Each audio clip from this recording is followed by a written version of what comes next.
कैसे हैं आप लोग? सब ठीक हैं? आई होप मेरा चैनल आप वर्ल्ड में जहाँ भी देख जो है वो रहे हैं, it finds you in the very best of health. तो जैसे फ्रेंड्स आप जानते हैं कि लास्ट वीक हमने बॉर्डर 2 पे वीडियो बनाई थी और हमने ये कहा था कि लग रहा है कि बॉर्डर 2 काफ़ी चलेगी। और फ्रेंड्स हमारी बात अच्छी साबित हुई, सच साबित हुई। बॉर्डर 2 ने बड़ा रिकॉर्ड किया बिजनेस पहले 4 दिनों में, और अभी भी वीक डेज पे भी अच्छा परफॉर्म कर रही। और लग रहा है कि बॉर्डर 2 भी 400 करोड़ 500 करोड़ की रेस में आज जो है वो जाएगी। तो फ्रेंड्स ये एक बड़ी अच्छी ज़बरदस्त बात है सिनेमा के लिए। इस सिनेमा रिवाइव हो जो है हो रहे हैं धुरंधर के बाद। बॉर्डर 2 ने भी अच्छी कामयाबी बॉक्स ऑफिस पे जो है वो दिखाई है, और ना सिर्फ इंडिया में बल्कि पूरे वर्ल्ड में बहुत अच्छी जो है वो परफॉर्मेंस दिखाई रही। तो आज फ्रेंड्स मेरे जहन में आया है कि क्यों ना हम उस शख्सियत के बारे में आज बात करें जो कि बॉर्डर के पीछे जो मास्टरमाइंड हैं, जिन्होंने पहली बॉर्डर जो है वो बनाई, और उसके बाद काफ़ी वॉर जो है वो फिल्म्स भी वो बनाते जो है वो रहे हैं। और लेकिन मैं ये समझता हूँ कि सिर्फ वॉर फिल्म्स के साथ उनको एसोसिएट करना वो एक सही बात नहीं होगी, क्योंकि वॉर फिल्म से पहले लेट 80s में अर्ली 90s में वो जो होती थी ठाकुरों की फिल्में जो है वो जो बेस्ड होती थी इंडिया के सूबे या रियासत राजस्थान में, उन पे भी वो काफ़ी अच्छी फिल्में बना चुके हैं और एक्शन में एक उनका अच्छा नाम है। तो फ्रेंड्स आज हम बात कर रहे हैं प्रोड्यूसर डायरेक्टर जेपी दत्ता की। जैसे आप लोग जानते होंगे कि उनका असल नाम ज्योति प्रकाश दत्ता है, और वो राइटर ओपी दत्ता के जो हैं वो बेटे थे। ओपी साहब ने लेट 40s में 50s में कुछ फिल्में डायरेक्ट की। उसके बाद वो उन्होंने एक फ़िल्म लाइन से ब्रेक लिया, और फिर जब उनका बेटा फिल्म मेकर बनकर आया तो उसके फिल्मों के उन्होंने डायलॉग्स लिखे, पहली फिल्म से लेकर उमराव जान तक। उसके बाद फिर उनकी डेथ हो गई, और उसके बाद फिर उनके बेटे जो है वो ने ही फिल्म लाइन को जो है वो संभाला। तो फ्रेंड्स जब हम बात करते हैं जो है वो writer producer director JP Datta की, तो फ्रेंड्स मिड 70s में अर्ली 70s में राज कपूर साहब का फेमस फिल्म स्टूडियो आर के फिल्म्स एंड स्टूडियो से एज एन असिस्टेंट डायरेक्टर अपने करियर का आगाज़ उन्होंने किया। और एक फ़िल्म जो कि रणधीर कपूर साहब ने डायरेक्ट की थी धर्म करम 1975 में, उसमें as an assistant director JP साहब ने काम जो है वो किया। और उसके बाद एक की खुद की फिल्म उन्होंने डायरेक्ट की जिस फिल्म का नाम था सरहद, और ये फिल्म भी इंडिया पाकिस्तान को कनेक्ट करती हुई एक जो है वो फिल्म थी। और इस फिल्म में विनोद खन्ना और कुछ कास्ट थी, लेकिन वो फिल्म जो है वो कुछ बनी, लेकिन उसके बाद वो फिल्म बन नहीं पाई, तो वो फिल्म शेल्व कर दी गई थी। लेकिन इसमें एक उनके लिए जो था वो उनकी प्राइवेट लाइफ के लिए एक बड़ा अच्छा वाक़या साबित हुआ कि गोलमाल फेम की एक्ट्रेस बिंदिया घोष जो है वो वामी उस फिल्म में उनके साथ थी और वो फ़िल्म तो ना बन पाई, लेकिन उनकी एक ज़ाती लव जो है वो जो है वो स्टोरी उस फिल्म में बन गई। और फिर 1985 में उन दोनों ने शादी जो है वो कर ली। हालांकि उनकी दूसरी शादी थी जो है वो जो है वो जो है वो बिंदिया की, बिकॉज वो पहले एक्टर विनोद मेहरा से जो है वो थी जो है वो मैरिड थी। लेकिन फिर जो है वो जेपी साहब के साथ उनकी शादी हुई और फिर 1985 ही वो लैंडमार्क साल साबित हुआ जब जेपी साहब ने अपनी पहली फिल्म एज अ डाई जो है वो एक्टर बना के लेके आए। उस फिल्म का नाम था गुलामी, जो कि बॉक्स ऑफिस पे सुपर हिट साबित हुई। उस फिल्म में जो है वो धर्मजी, जो है वो नसीरुद्दीन शाह, रीना रॉय, समिता पाटिल, ये उस फिल्म की कास्ट थी। और जो है वो राजस्थान के बैकड्रॉप में वो फिल्म बनी थी और किसानों के जो है वो राइट्स पे थी। तो फ्रेंड्स अपनी पहली ही फिल्म में एज अ डाय जो है वो एक्टर जेपी जो है वो दत्ता साहब को कामयाबी मिली।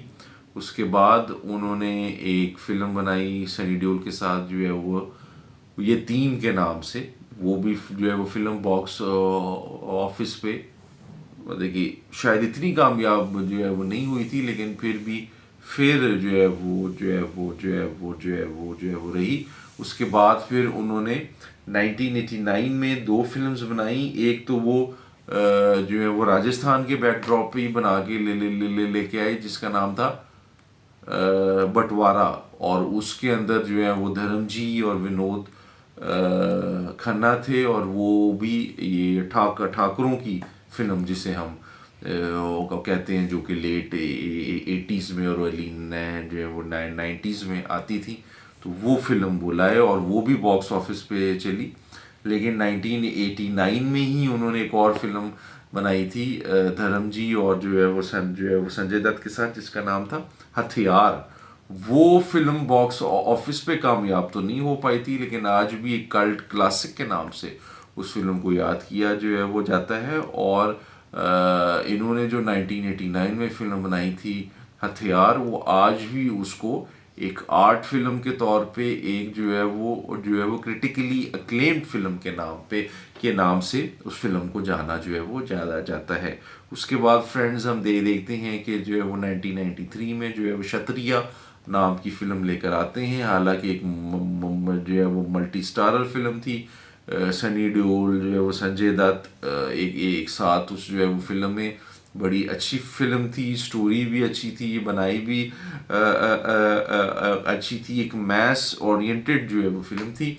लेकिन वो film friends unfortunately box office पे कामयाब जो है वो नहीं हो पाई। और बिकॉज जो है वो क्षत्रिय और यश चोपड़ा की जो है वो परंपरा तो दोनों सेम थीम्स पर एक साथ ही बॉक्स ऑफिस पे वो लगी थी। और 93 में जैसे आप लोग जानते हैं कि जो है वो संजय दत्त साहब को बॉम्ब ब्लास्ट केस में अरेस्ट कर लिया गया था।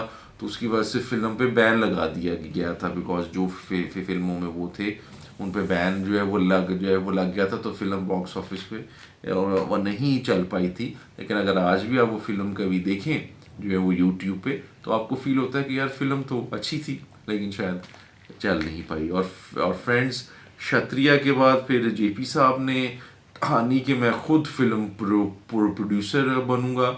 और फिर वो हम सब के लिए वो एक मास्टरपीस लेकर आए, जो आज भी 29 ईयर्स के बाद उतना ही हमारी यादों में, हमारे जहनों में ताज़ा है। उस फिल्म का नाम था बॉर्डर, जो कि 1971 की जो इंडिया पाकिस्तान की वॉर थी उसका एक द बैटल ऑफ लोंगेवाला पे बेस्ड थी।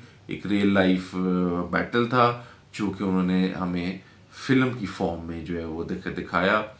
बॉर्डर फ्रेंड्स आप लोग जानते हैं कि हालांकि उस ज़माने में वॉर फिल्म्स बनाना कोई इतना आसान टास्क जो है वो नहीं थी, क्योंकि उससे पहले भी वॉर फिल्म्स कुछ कामयाब हुई थी, कुछ कामयाब जो है वो नहीं हुई थी। लेकिन जेपी साहब कहते हैं कि जब मैंने बॉर्डर जो है वो बनाई तो वो उनका एक अपना भाई था जो कि इंडियन एयरफोर्स में था, जिसका नाम था दीपक जो है वो दत्ता। वो 1987 में एक प्लेन क्रैश में फौत हो जो है वो गए थे। तो उन्होंने फिर अपने भाई की याद में ये एक वॉर फिल्म बनाई थी, बॉर्डर।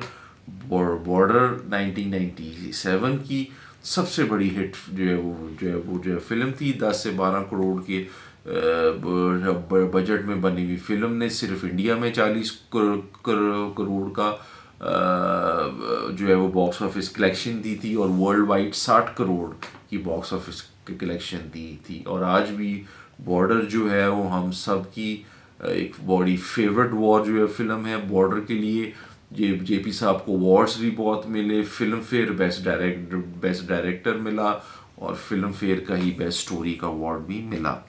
बॉर्डर के बाद जेपी साहब अपनी पीक पे थे, लेकिन अनफॉर्चुनेटली बॉर्डर के बाद उनकी कोई ऐसी फिल्म नहीं आई जो कि बॉर्डर की सक्सेस को मैच कर जो है वो पाती।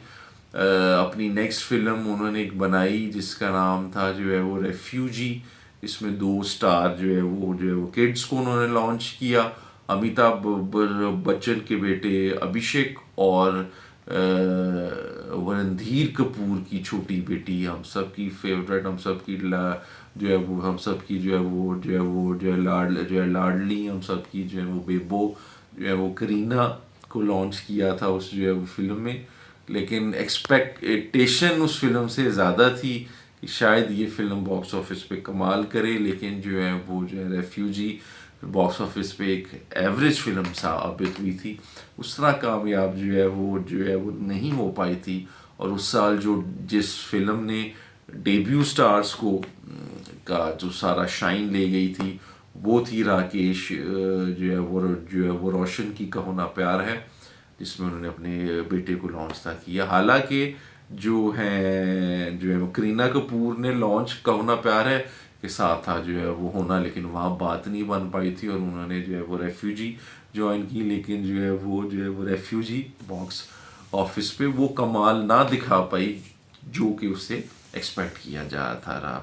उसके बाद फ्रेंड्स एक और वॉर फिल्म लेकर आते हैं, एलओसी कारगिल 2003 में शायद बॉर्डर की सक्सेस को वो करना चाह रहे थे मैच, और दोबारा एक वॉर फिल्म लेकर आए जो कि 1999 की पाकिस्तान और इंडिया की जो कारगिल वॉर थी उस पर वो बेस्ड थी।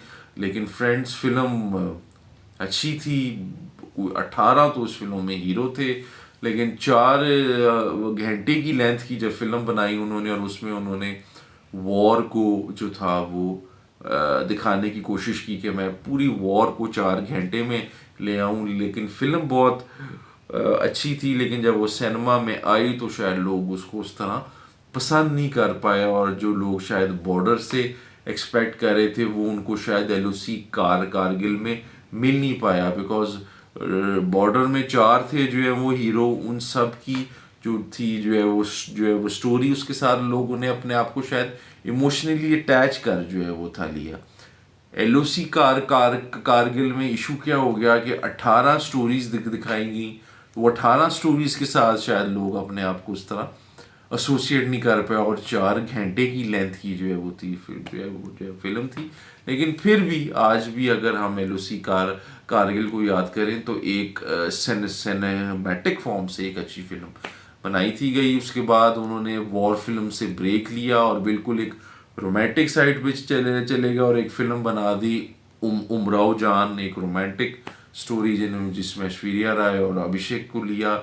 लेकिन रोमांटिक में उनको बिल्कुल भी ऑडियंसेस ने पसंद नहीं किया, और उमराव जान भी बॉक्स ऑफिस पे कामयाब ना हो पाई। और उसके बाद फिर काफ़ी लंबा ब्रेक लिया उन्होंने। इस ब्रेक में उनके फादर ओपी जो है वो दत्ता भी फौत हुए, और फिर वो 2018 में एक वॉर फिल्म लेके आए इंडिया और चाइना की वॉर पे, इसका नाम था जो है वो पल्टन। लेकिन उसमें कोई बड़े स्टार्स जो है वो नहीं थे, और वो फिल्म बॉक्स ऑफिस पे कामयाब ना हो पाई।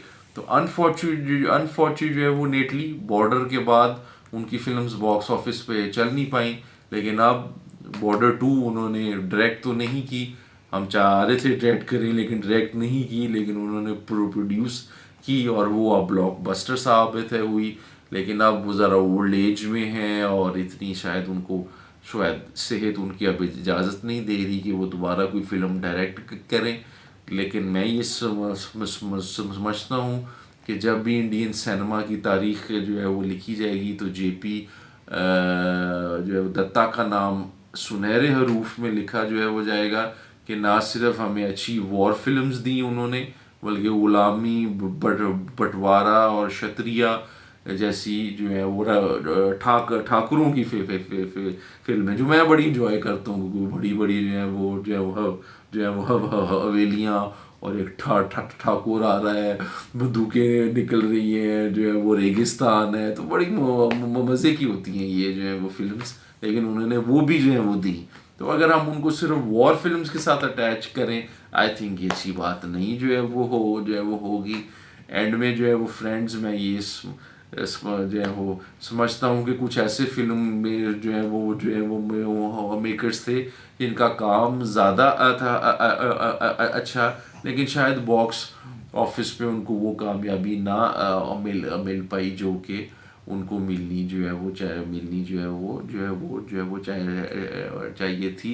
लेकिन फिर भी हम उनको अपना जो है वो जेपी साहब को हमेशा अच्छे फिल्म जो है वो मेकर्स में रिगार्ड जो है वो करेंगे। आई होप फ्रेंड्स कि आज जो मैंने वीडियो बनाई जिसमें हमने डायरेक्टर जेपी जो है वो दत्ता साहब की सिनेमैटिक जर्नी आप लोगों के सामने जो है वो रखी। आई होप ये मेरी वीडियो आपको पसंद आई होगी। मेरे चैनल को लाइक करना, सब्सक्राइब करना मत भूलिएगा। सी यू वो next week with a new topic. लेकिन तब तक stay tuned to my YouTube channel.